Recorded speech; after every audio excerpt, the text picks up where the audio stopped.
કમરપટ્ટો સૌથી લાંબો છે. 14 સેન્ટીમીટર લંબાઈ અને 9 સેન્ટીમીટર પહોળાઈવાળો જાડો કાગળ લો. તમે જૂના પોસ્ટકાર્ડનો પણ ઉપયોગ કરી શકો છો. તેનું ક્ષેત્રફળ કેટલું છે અને તેની પરિમિતિ કેટલી છે? ક્ષેત્રફળ બરાબર લંબાઈ ગુણ્યા પહોળાઈ બરાબર 14 ગુણ્યા 9 બરાબર 126 ચોરસ સેન્ટીમીટર. પરિમિતિ બરાબર 2 ગુણ્યા લંબાઈ વત્તા પહોળાઈ બરાબર 2 કૌંસમાં 14 વત્તા 9 બરાબર 2 ગુણ્યા 23 બરાબર 46 સેન્ટીમીટર. હવે તેમાંથી આ રીતે સમાન માપની પટ્ટીઓ કાપીશું. આપણે 1 સેન્ટીમીટર પહોળાઈની પટ્ટીઓ કાપીશું. આપણી પાસે 9 સેન્ટીમીટર પહોળાઈવાળો જાડો કાગળ છે, તેથી 9 પટ્ટીઓ બનશે અને આ પટ્ટીઓના છેડાને એકબીજા સાથે ગુંદર પટ્ટી વડે આ રીતે જોડવાથી કમરપટ્ટો તૈયાર થશે. કમરપટ્ટાની લંબાઈ કેટલી છે? 14 સેન્ટીમીટર લંબાઈ અને 1 સેન્ટીમીટર પહોળાઈવાળી 9 પટ્ટીઓ. પટ્ટાની કુલ લંબાઈ બરાબર 14 ગુણ્યા 1 ગુણ્યા 9 બરાબર 14 ગુણ્યા 9 બરાબર 126 સેન્ટીમીટર થાય. પરિમિતિ બરાબર 2 ગુણ્યા લંબાઈ વત્તા પહોળાઈ બરાબર 2 કૌંસમાં 126 વત્તા 1 બરાબર 2 ગુણ્યા 127 બરાબર 254 સેન્ટીમીટર. 1.5 સેન્ટીમીટર પહોળાઈ ધરાવતી એક સરખી 6 પટ્ટીઓ કાપી શકાય. પરિમિતિ બરાબર 2 ગુણ્યા લંબાઈ વત્તા પહોળાઈ બરાબર 2 કૌંસમાં 85 વત્તા 1.5 બરાબર 2 ગુણ્યા 88.5 બરાબર 171 સેન્ટીમીટર. જો 3 સેન્ટીમીટર પહોળાઈની પટ્ટી કાપીએ તો 3 પટ્ટી કાપી શકાય. આ કમરપટ્ટાની પરિમિતિ 90 સેન્ટીમીટર થાય. આપણે જોયું એ પ્રમાણે પટ્ટાની પહોળાઈ જેટલી ઓછી હશે તેટલું તે લાંબુ હશે. 1 સેન્ટીમીટર પહોળાઈવાળો પટ્ટો સૌથી લાંબો છે. હવે સ્વપ્રયત્ન કરી જુઓ. અમુક છોકરાનો કમરપટ્ટો બીજા છોકરાઓના કમરપટ્ટા કરતાં લાંબો કેવી રીતે બન્યો? તમારા કમરપટ્ટાનું ક્ષેત્રફળ એ પોસ્ટકાર્ડના ક્ષેત્રફળ જેટલું જ છે. શા માટે છે અથવા શા માટે નથી? બીજી વખતે કમરપટ્ટો લાંબો બને તે માટે આપણે શું કરીશું? દરેક જગ્યાએ માણસો જ માણસો. આ રમતને મેદાનમાં રમી શકાય. 1 ચોરસ મીટરનું ક્ષેત્રફળ ધરાવતા 2 ચોરસ બનાવીએ. તેમાં વર્ગને 2 ટુકડીમાં વિભાજિત કરીશું. હવે આ ચોરસમાં કેટલા વિદ્યાર્થીઓ ઊભા રહે છે? બંને ટીમમાંથી જે ટીમમાં વધારે વિદ્યાર્થી ઊભા હશે તે વિજેતા થશે. આ જ રીતની અલગ અલગ રમતો જાતે રમો. સ્વપ્રયત્ન. 1 ચોરસ મીટરમાં તમે કેટલા લોકો બેસી શકો છો? 2 તેમાં તમે કેટલા લોકો ઊભા રહી શકો છો? 3 કઈ ટુકડી તેમના ચોરસમાં વધારે બાળકો એટલે કે વિદ્યાર્થીઓને ઊભા રાખી શકે છે? કેટલા વધારે? 4 કઈ ટુકડી તેમના ચોરસમાં વધારે વિદ્યાર્થીઓને બેસાડી શકે છે? કેટલા વધુ? બી તમારા વર્ગખંડની લંબાઈ મીટરમાં માપો.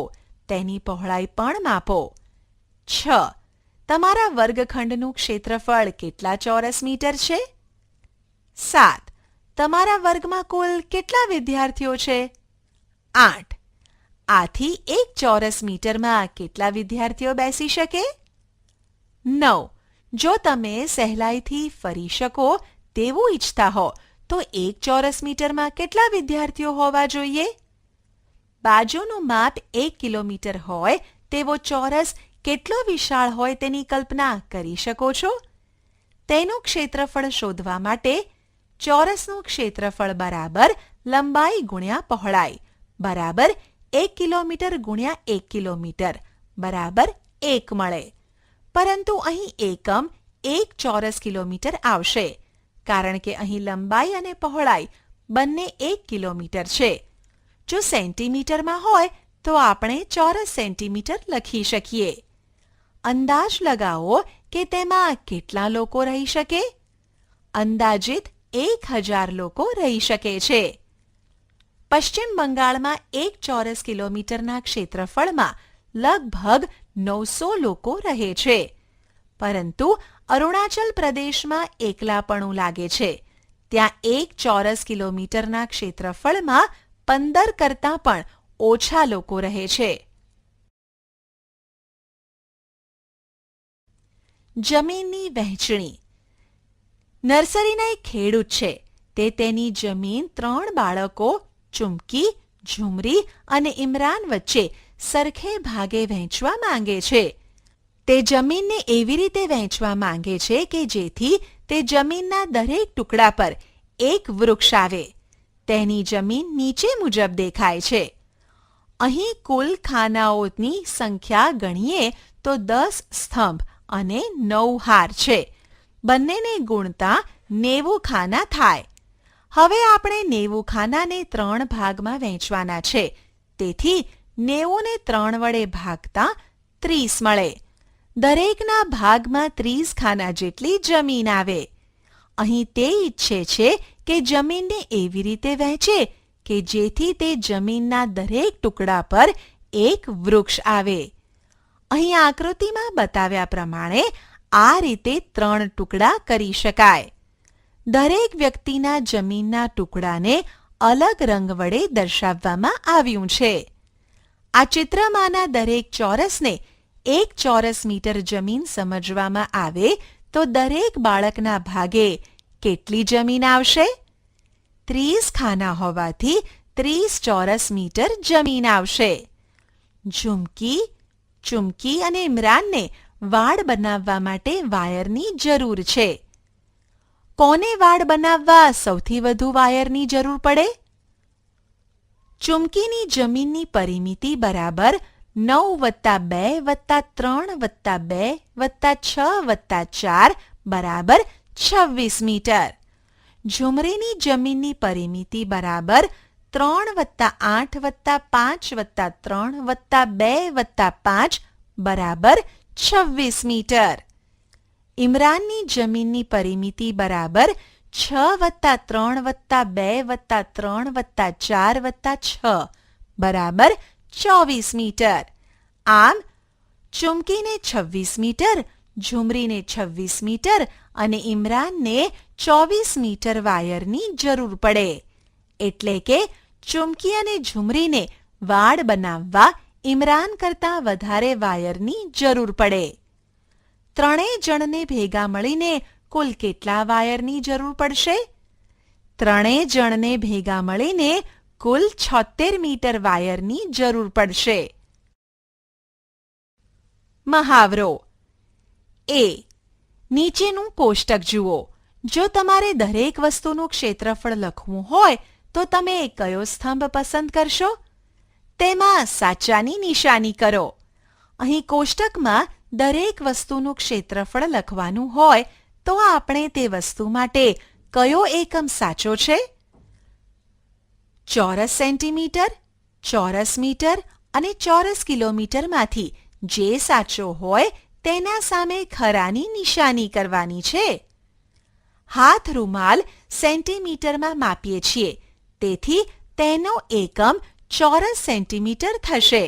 તેથી ચોરસ સેન્ટીમીટરના ખાનામાં ખરાની નિશાની કરીશું. સાડી મીટરમાં માપીએ છીએ, તેથી તેનો એકમ ચોરસ મીટર થશે. ચોરસ મીટર આગળ ખરાની નિશાની કરીશું. પુસ્તકનું પાનું સેન્ટીમીટરમાં માપીએ છીએ, તેથી તેના એકમ ચોરસ સેન્ટીમીટર આગળ ખરાની નિશાની કરીશું. શાળાની જમીન મીટરમાં માપીએ છીએ, તેથી તેના એકમ ચોરસ મીટર આગળ ખરાની નિશાની કરીશું. શહેરની કુલ જમીન કિલોમીટરમાં માપીશું, તેથી તેના એકમ ચોરસ કિલોમીટર આગળ ખરાની નિશાની કરીશું. વર્ગખંડનો દરવાજો મીટરમાં માપીશું, તેથી તેના એકમ ચોરસ મીટર આગળ ખરાની નિશાની કરીશું. ખુરશીની બેઠક સેન્ટીમીટરમાં માપીશું, તેથી તેના એકમ ચોરસ સેન્ટીમીટર આગળ ખરાની નિશાની કરીશું. બ્લેકબોર્ડ મીટરમાં માપીશું, તેથી તેના એકમ ચોરસ મીટર આગળ ખરાની નિશાની કરીશું. ભારતીય ધ્વજને સેન્ટીમીટરમાં માપીશું, તેથી એકમ ચોરસ સેન્ટીમીટર આગળ ખરાની નિશાની કરીશું. એવી જમીન કે જેના પર નદી વહેતી હોય તેને કિલોમીટરથી માપીશું, તેથી તેના એકમ ચોરસ કિલોમીટર આગળ ખરાની નિશાની કરીશું. બી. 9 ચોરસ સેન્ટીમીટરનો એક ચોરસ બનાવો. તેના પર એ લખો. પહેલા ચોરસની બાજુના માપ કરતાં બમણું માપ હોય તેવા બીજા ચોરસ બનાવો. તેના પર બી લખો. નીચેના ઉત્તર આપો. 1. ચોરસ એની પરિમિતિ બરાબર 3+3+3+3 બરાબર 12 સેન્ટીમીટર છે. 2. ચોરસ બીની બાજુનું માપ 6 સેન્ટીમીટર છે. 3. ચોરસ બીનું ક્ષેત્રફળ બરાબર લંબાઈ ગુણ્યા લંબાઈ બરાબર 6 ગુણ્યા 6 બરાબર 36 ચોરસ સેન્ટીમીટર. 4. ચોરસ એનું ક્ષેત્રફળ બરાબર લંબાઈ ગુણ્યા લંબાઈ બરાબર 3 ગુણ્યા 3 બરાબર 9 ચોરસ સેન્ટીમીટર તથા બીનું ક્ષેત્રફળ બરાબર 6 ગુણ્યા 6 બરાબર 36 ચોરસ સેન્ટીમીટર. આમ ચોરસ બીનું ક્ષેત્રફળ બરાબર 4 ગુણ્યા ચોરસ એનું ક્ષેત્રફળ થાય. આથી ચોરસ બીનું ક્ષેત્રફળ એ ચોરસ એના ક્ષેત્રફળ કરતાં 4 ગણું છે. 5. ચોરસ બીની પરિમિતિ બરાબર 6+6+6+6 બરાબર 24 સેન્ટીમીટર. ચોરસ બીની પરિમિતિ 24 સેન્ટીમીટર છે. 6.